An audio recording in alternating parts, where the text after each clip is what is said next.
Hey everyone, welcome back to the Physics 30 Unit 1 motion videos, and here we're going to be looking at specifically the kinematic equations and how do we figure out when to use each equation. So in class we've been looking at a lot of examples specifically right after we've given you an equation. So now we're going to be looking at an example where we're just given some information and we have to figure out which equation we're going to use to solve.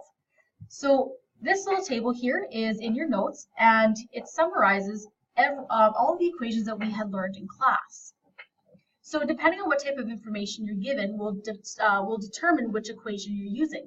And sometimes you might have to use multiple equations, but typically for the most part you'll really just have to stick with one of these. These equations are pretty nice because they're pretty versatile, and depending on what information you're given, usually one of these equations work. You might have to do some converting here and there, but otherwise that's just inevitable, and you'd have to do that regardless of any type of equation that you have. So we're actually going to look at example 6b from your notes, where we're actually going to determine which equation we have and then use it to solve the given problem. So a hound running at a velocity of 16 meters per second south slows down uniformly to a velocity of 4.0 meters per second south in 4.0 seconds. So we want to know what is the displacement of the hound during this time. So when trying to figure out which equation we're going to use, what I recommend first is we need to write down all the information that we have. So this first little bit of information here tells us that the hound was initially running at 16 meters per second, which that is our initial velocity.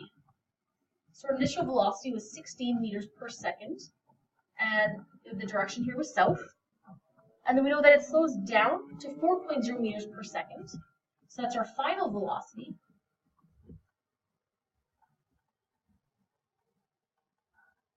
And it says that it's in a total time of 4.0 seconds, so that's our delta t. Here we're looking for our displacement. So here we're looking for delta d. So now that we have identified what kind of information that we have, we can go and look at our chart and see what it is that we can use. So going up here, I can start to either cancel out certain equations, or I can even use my little checklist that I have here.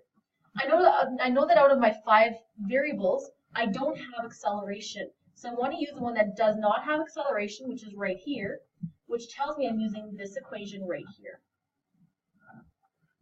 So we're going to use delta d is equal to 1/2 times your initial speed plus the final speed, or your velocity, and then multiply that with your change in time.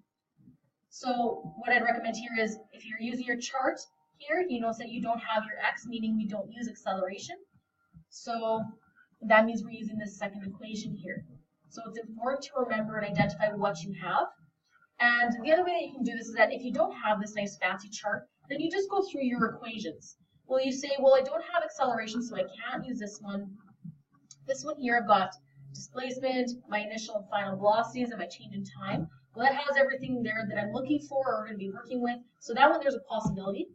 Our third equation here has acceleration, meaning we can't use that one. And acceleration are in our last ones as well here. So we only have one option for an equation to use.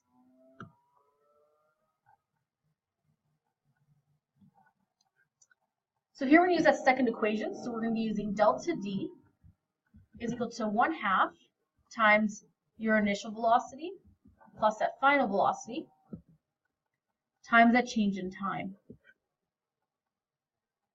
So I always write down those formulas just so I can become a little bit more familiar with it, and then it's a little bit easier for me to see where I'm plunking in my information. One thing that is also very important is that as you're going through your examples and those practice problems, make sure you guys are working with the same units. So typically we're almost always working with meters per second, and that'll be a little theme throughout our course, is that for the most part we are working with meters per second. You might want to convert it if otherwise. But either way, make sure you're working with the proper units. So if this was kilometers per hour, you want to make sure that your time is in hours as well. So just make sure you have similar units between all of the different values that you're given. In this case here, we're all good to go. We're given meters and we have seconds, so we don't actually need to do any work here. besides putting our information into our equation and solving.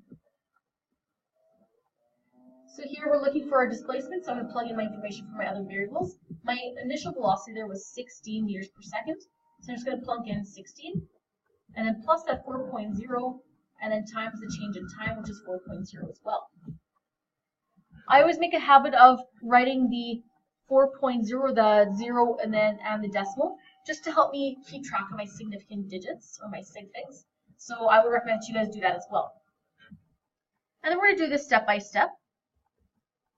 So here I have 1/2, and then I'm going to add these two numbers together, so I have 16 plus 4.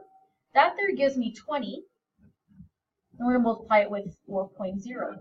Now one thing that's really important here is that I'm going to keep track of my sig figs. So using my adding rule of adding these numbers, I go to my least precise digit. So this one here goes one number to the left of the decimal. This is one number to the right of the decimal. So my 16 here is my least precise digit, meaning this 0 is significant. So we have 2 sig figs in that number there. Then when I've kind of simplified this all down to just multiplication and division, we can go ahead and put this into our calculator. So we're going to go 1/2 times 20 times 4. Putting then to our calculators, we should get 40 as our answer. And then we're just going to check to make sure that sig figs are okay here. So we don't consider this 1/2 because this isn't a measured value, so we're not going to worry about this one. Our 20 has 2 sig figs, and this time here has 2 sig figs as well, meaning our answer needs to have 4 sig figs. And so this means that our 0 here is significant. So there's 2 different ways that we can represent our 0 being significant. We either need to put a bar over top of it, or we can write this in scientific notation. We have 4.0 times 10 to the 1. So remember, any 0 to the right of the decimal, provided there's no other numbers there, are significant. So this here shows 2 sig figs, or the bar over it also indicates significant digits. So then once we've identified that, we should also put in our units here. So for our displacement, they're going to be the same units, or very similar to what we had for velocity. So if we had meters per second, then our distance here, or displacement, will be meters as well. Here we're also looking at displacement, which means that we need a direction. So it's going to be the same direction as that initial and final velocity as well. Then one last thing that we do need to do here is, this here is a word problem, so we need to write a sentence. So we could say the displacement of the hound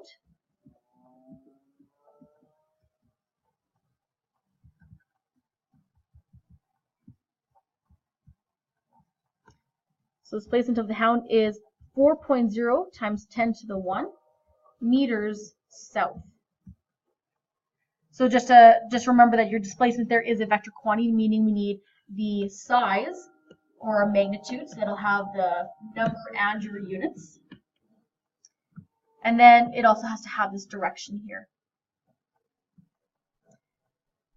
So just as a quick recap, what I'd recommend for whenever you're using these kinematic equations, make sure you write down all of your information, and that'll help you to identify what equation you're using. And that'll be true for any equation that we're using in physics. Just write down what you have, and then usually that will indicate what the heck you're trying to do and indicate which equation you're using.